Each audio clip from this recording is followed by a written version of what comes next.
بسم اللہ الرحمن الرحیم۔ ترقی پذیر معاشروں کے مختلف مسائل میں سے سب سے بڑا مسئلہ کرپشن ہے، بدعنوانی ہے۔ سوال یہ پیدا ہوتا ہے کہ معاشرے میں کرپشن اور بدعنوانی کیوں عام ہوتی ہے، اس کی وجہ کیا ہے؟ اس کی بہت سی وجوہات ہیں، لیکن ایک وجہ خاص طور پر میں بیان کرتا ہوں، اور وہ وجہ یہ ہے کہ وہ معاشرے جہاں پر لوگوں کو ان کی قابلیت، صلاحیت اور محنت کے مطابق معاوضہ نہیں ملتا، وہاں پر کرپشن عام ہوتی ہے۔ یعنی ایک انسان کہ جو محنت کرتا ہے، اپنی ڈیوٹی، اپنی ذمہ داری بہتر طریقے سے ادا کرتا ہے، تو اس کو اس کی محنت کا معاوضہ نہیں ملتا۔ ایک شخص کسی عہدے اور منصب پر بیٹھا ہے، وہ عہدہ اور منصب تقاضا یہ کرتا ہے کہ اس کو سہولت دی جائے، اس کو اچھا معاوضہ دیا جائے،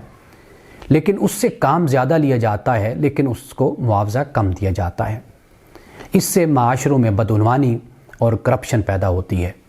اور لوگ پھر ناجائز ذرائع استعمال کرتے ہوئے اپنی ضرورتوں کو پورا کرنے کی کوشش کرتے ہیں۔ معاشرے میں لالچ، حرص اور طمع بھی اسی وجہ سے ہی پیدا ہوتے ہیں۔ یہ مسئلہ سیاسی مسئلہ نہیں ہے، یہ در حقیقت سماجی مسئلہ ہے، اور اس مسئلے کو ہم سب مل کر حل کر سکتے ہیں۔ یعنی جو کردار اہل علم کا ہے، وہ اس کو واضح کریں اور لوگوں کو بتائیں کہ یہ کتنا بڑا گناہ ہے، اور یہ کرپشن اور یہ بدعنوانی کس طرح معاشرے کی بنیادوں کو کھوکھلا کر دیتی ہیں۔ اور اسی طرح حکمرانوں کی پھر یہ ذمہ داری بنتی ہے کہ وہ ایسا نظام مرتب کریں، ٹیکس کا نظام ہو، اور ریاست کے جو مختلف شعبے اور ادارے ہیں ان میں اصلاحات لائی جائیں، تاکہ زیادہ سے زیادہ اس طرف توجہ کی جائے کہ کرپشن اور بدعنوانی کو کسی نہ کسی طریقے سے کنٹرول کیا جائے۔ یہ مسئلہ سیاسی مسئلہ نہیں ہے،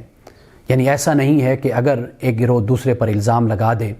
یا خاص طبقے کو پکڑ کر جیلوں میں ڈال دیا جائے تو اس سے یہ مسئلہ حل ہو جائے گا۔ یہ مسئلہ بلکہ پھیلتا ہے، اور ہماری تاریخ یہ بتاتی ہے کہ ہم نے اس مسئلے کو جب سیاسی مسئلہ سمجھ کر اس کو کنٹرول کرنے کی کوشش کی تو ہماری حکومتیں اس حوالے سے کبھی کامیاب نہیں ہوئیں۔ اس لیے ہمیں اس بات پر توجہ کرنی ہے کہ ہمارے معاشرے میں عدل و انصاف کی کمی ہے، ہمارے معاشرے میں ظلم ہے، جبر ہے، ہمارے معاشرے میں ایک دوسرے کے حق کو کھانے کا رواج ہے، ایک روایت ہے، اور ایک